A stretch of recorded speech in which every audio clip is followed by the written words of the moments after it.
Welcome to the Awakening series where we bring brilliant minds together. We have a wonderful guest, Josh Koep, born and bred in Michigan. Josh is currently based out of Denver, Colorado, my hometown, and holds 17 years of experience as a business development executive working in the banking and insurance industry. So Josh has spent the last 15 years running high performance sales and marketing team for global functional wellness companies where he integrates his passion for health and fitness with entrepreneurship and leadership.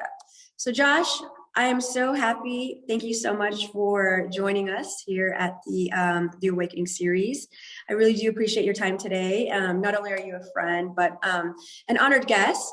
If you can just give us some insight about your journey.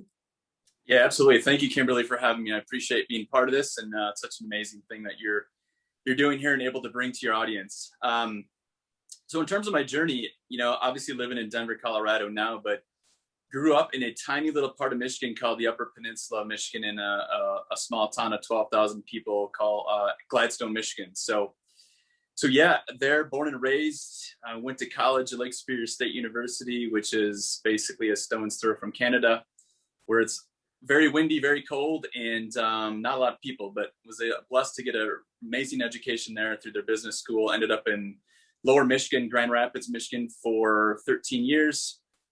And then through that journey down there, found my career path in the financial institution insurance industry, and also found some roots in the health and wellness industry, which I know we're going to get into as well. So yeah, stayed in Grand Rapids for 13 years, had an opportunity to head out to Denver, Colorado, and grow both sides of my business and career. And I've been loving it ever since. The sunshine and weather and just the city in general has been such an amazing thing and such a blessing, and couldn't be happier planting some roots out here. Wonderful. That's awesome. Thank you. So Josh, if you can give us some insight about your mission in life.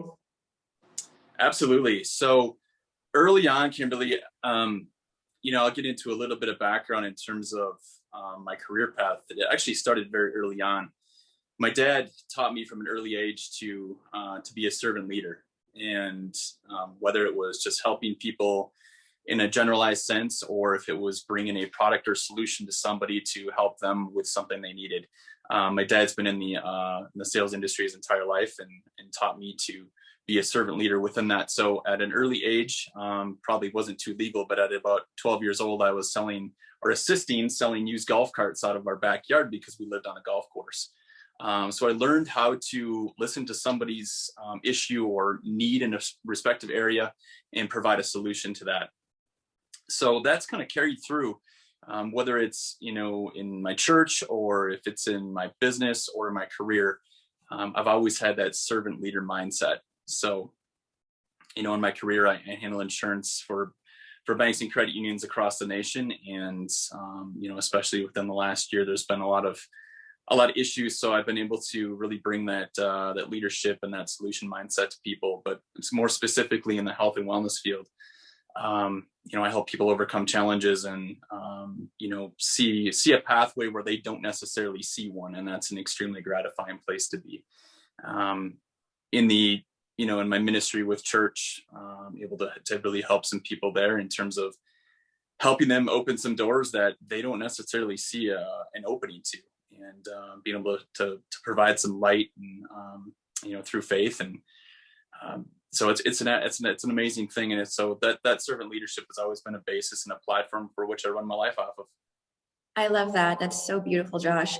And you truly are a light. You really are somebody that listens so well. You're one of the best listeners I've ever met in my life. And I mean, I've met so many people around the world, and to be such a good listener, you don't always find that in a person. And I do appreciate that from you, like beyond.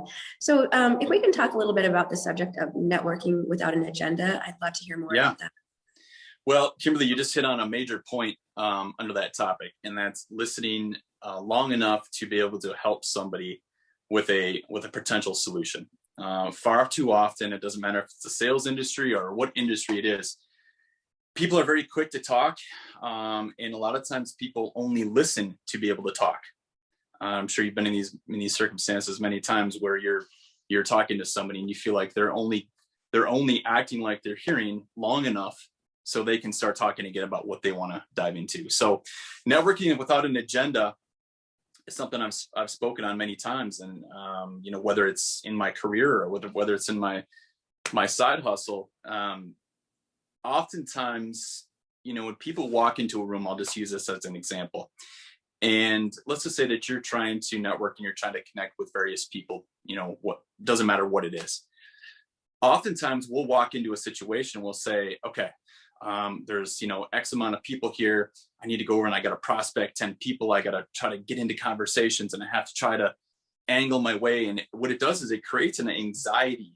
It creates a pressure on the person who's trying to achieve that. And what it does, it translates into a lack of authenticity.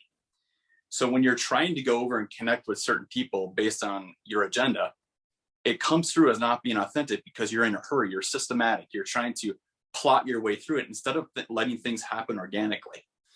So what I've spoken on and what I teach people to do is, if you're using an example of walking into a room full of, let's say, 100 people, just let things unveil themselves to you. Let yourself get into conversations, ask enough questions, be interested, okay? Care about that person more than caring about your agenda and your message, and listen long enough and ask enough questions that you can potentially provide a solution to whatever their issue is. Now, if that's in the health and wellness field, if I'm having a conversation with somebody and, you know, they let me know that, hey, you know, I'm struggling with some weight loss, or I'm having a problem with sleep or energy, then I've got an avenue to come in and say, hey, I've got a solution to that, or I've got a way that I can help you. Whether it's in my career with working with banks and credit unions, walking in, sitting down with a CEO and having them say, hey, you know, here's our issues, here's our goals and objectives, asking enough questions, learning as much as you possibly can about that person to then be able to come in and say, okay, I've heard your issues. I know what you're trying to achieve. Here's what I have to help you. That's the whole key. That's the big fundamental behind it. Oftentimes that's reversed because our own ambitious ways and our own selfishness gets in the way of wanting to help people first, listen first before talking. Great, that's wonderful. As far as your example, I really love that, because that networking aspect is not only just a little nerve-wracking because, you know, you're going into a big room, for example, of 100 people, and you're walking in and you're talking to random people that you've never met. So you're probably usually a little nervous, right, when you walk in. Mm-hmm. And then on top of it, you're trying to listen, but you really want, like you said, to get your information out, when at the end of the day, things would be more relaxed if you just listened and let them speak, whoever got to speak first, you or them, and ask, you know, really good questions, right? About themselves, about their journey, about their mission. And in that, like you said, organically, you can then help them with whatever you have to offer at that point, or maybe not, but at the very least, you made a connection, a good, authentic connection. Absolutely. Kimberly, can I give you another example around that? I think that might help the audience. This just happened through COVID. So most of my family lives down in Arizona, as you know, and anytime that I'm getting on an airplane, I feel like it's a amazing platform to have a conversation with somebody in a really unique setting, right? So every time I get on the plane, I always pray and I ask God to place me next to somebody, or have somebody placed next to me on the plane that I can be a blessing to, or somebody that I need to talk to or connect with. So, you know, through COVID, obviously it's a little different getting on a plane, and you're looking at the middle seats being open and you're trying to find your ideal spot. And so flying Southwest, you have an opportunity to pick your seat. So there was about 50 people ahead of me getting on the plane, and I looked down the aisleway and saw a gentleman who was, I will just say, obese, bigger gentleman. And he was sitting in the window taking up 2 seats. And I watched as countless people walked down the aisleway and looked down at that seat and kind of gave this disgusted look like, oh, I can't sit in the aisle because the middle seat's not open because you're taking it up. And something just spoke to me, and I'm like, that's where I'm supposed to sit. I watched this gentleman sit there and watch as people gave him this dirty look and walk past and walk past. And I felt awful, but I'm like, that's where I'm going to sit. I'm going to eliminate this whole mindset of I can't be within a certain distance, and I'm going to try to be a blessing to this guy, or at least be a sense of support. So we talked the entire flight. I asked him countless questions about what he did. He's in education. He's got an amazing heart, amazing family. He didn't ask me one time what I did, which was fine because I was in the process of, again, asking questions and with a genuine interest. And we landed, we were pulling up to the gate. And that was the one time he says, "So what do you do?" I said, "Well, I do a few things." I said, "But one thing that I'm really passionate about is I help people all over the world get on track nutritionally. I have them help them have life changes, health transformations, life transformations. It's an amazing thing." And he says, "Well, obviously, as you could tell, I could probably use a little support and a little education there. Would you mind if I connected with you?" So we did, and he's been on an amazing health journey ever since. He's lost a bunch of weight, got the body balanced, and he's on an amazing pathway. So that's just an example of, again, asking questions and listening before you have an agenda that you're trying to blaze a trail with. Josh, I absolutely love that example. It's so beautiful, so genuine, and you truly help somebody in need. Not only that, what I love is that you set an intention. And I think that's so important, whether it be through the universe, through God. You actually said before you sat down next to him, you're like, "I'm going to be a blessing to him. I'm going to sit there and I'm going to, basically listen to him and be a positive mentor in a sense, at least listening and being kind and not giving him a funny look."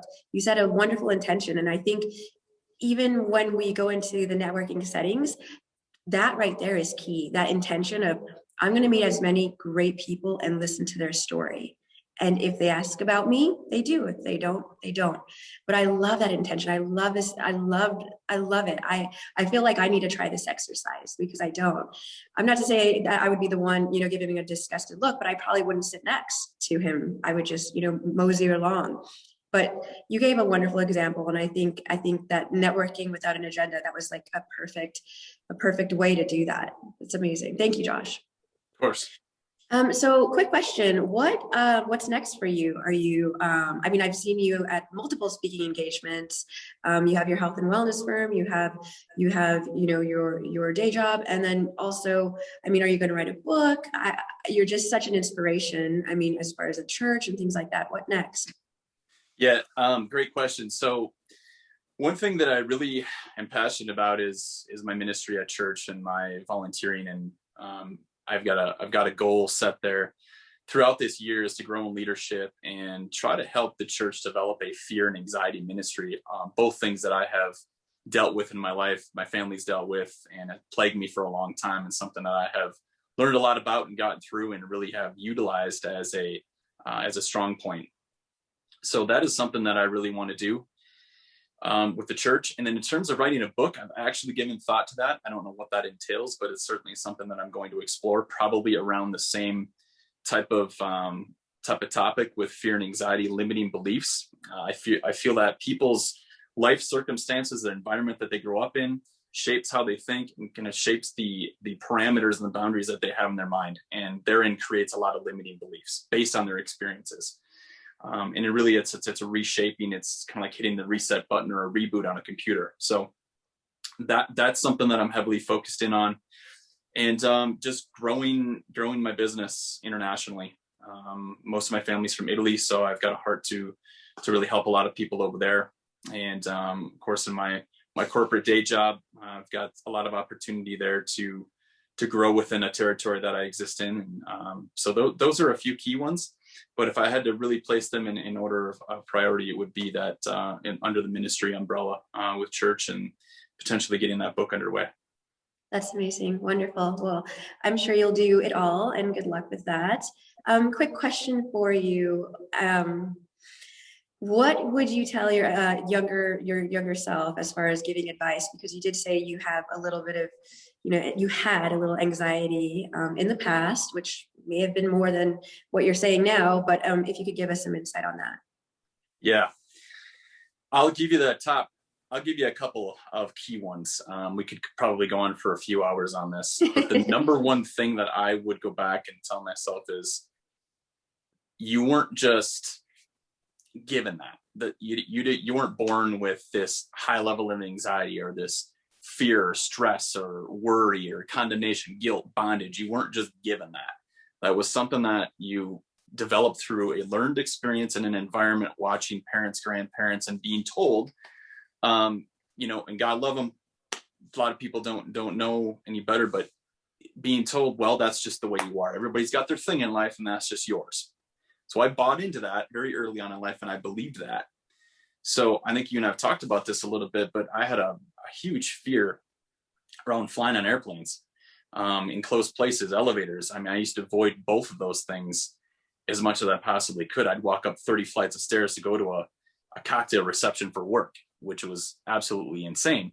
And I would avoid going on airplanes. I'd drive 7, 8 hours or however long it took me to get somewhere, just so I didn't have to feel that anxiety in that enclosed space. That would be one thing. The second thing would be more around career, and that is, do not put yourself into a template. The world and the cycle that we've been in and kind of been ingrained in ourselves, go to school, get good grades so you can get into a good college, so you can graduate and get a good job and you can retire at 65 or whatever it might be, is a template that has all been ingrained in us. And if I could go back and tell myself something, it would be, don't conform to that. If you don't fit into that and that's not where your passion and your heart is, don't go down that pathway. And that is, I don't fit into that template. I've always felt very comfortable and, fueled by doing things outside of the norm. So that would be a big thing. And I'm not saying that I wouldn't go through and go to college and go to school, and I don't find value in that, because I absolutely do. But I just wouldn't limit myself up here into thinking that way. No, that's smart. I agree. I think all of us at this point in time, after college, after, going in a different direction, most of us, from, the path we thought we were going to go once we graduated college, it's like, wait a minute, but like you said, it does have its value. But I love that. Don't limit yourself to that template. That's awesome. So if you can give us some insight on where we can find you. I just love your journey, Josh. You're just such an inspiration, and I want other people to find you and to learn and listen to all of your insight. It's just so beautiful. Absolutely. I have a presence on Instagram and Facebook, soon to be YouTube, where I'm going to provide some content. But you can find me on Instagram at Josh_Koep, and that's Koepp. And then on Facebook, you can look me up doing the exact same thing. But looking forward to providing some additional content, having a little more presence on some additional platforms for sure. Yeah, I seriously think so many people would, truly value your insight and your experiences. And again, the kindness that you bring to the authentic networking without an agenda, and so many other ideas and topics. So bonus question, if you don't mind. Sure. What are 2 things on your 2021 vision board? So I've hit on one already, but I'll expand a little bit on that. So in terms of creating with church leadership and kind of getting into church leadership, a fear and anxiety ministry, I feel like those 2 things are so common in this world. And again, something that people just accept and feel like they just have to live with. And we have it from so many different angles, right? So that is something that I'm really passionate about developing at my church, whether it's into church directly or it's an outside group or program, because many people don't have an outlet and they just unnecessarily are governed by those 2 things. So it's a place for people to go, to rely on, to talk through different things. That would be one thing. The other thing kind of falls in line with that, but I come from a family that's, how can I say this? Very spread out, multiple divorces on both sides, parents, siblings, and things like that. And a lot of our family has been apart and hasn't been as tight knit as I would like it to be over the last 10 to 15 years. So I'm really focusing heavily with my siblings and my parents in terms of trying to bring our family closer together and really try to repair some of the things that have taken place over the last 20, 30 years. So that's a huge focal point of mine. And again, something I touched on earlier is growing the business internationally, specifically Italy, Africa, places where there really is a need for quality, results-oriented, therapeutic, life-changing nutrition through people having life and health transformations. So those would be the big focal points for this coming year. That's wonderful. That's amazing. And if you'd like to find Josh and his health and wellness, Josh, can you give your email address? Absolutely. So it would be J and then Koep, Koepp at iCloud.com. You can find me there or anything on Instagram or Facebook. Awesome. Josh, you're such an amazing man. I'm so thankful to have you as a friend and honored guest. Thank you so much for your insight and your time. Thank you, Kimberly. It's been a pleasure. Appreciate it. Thank you.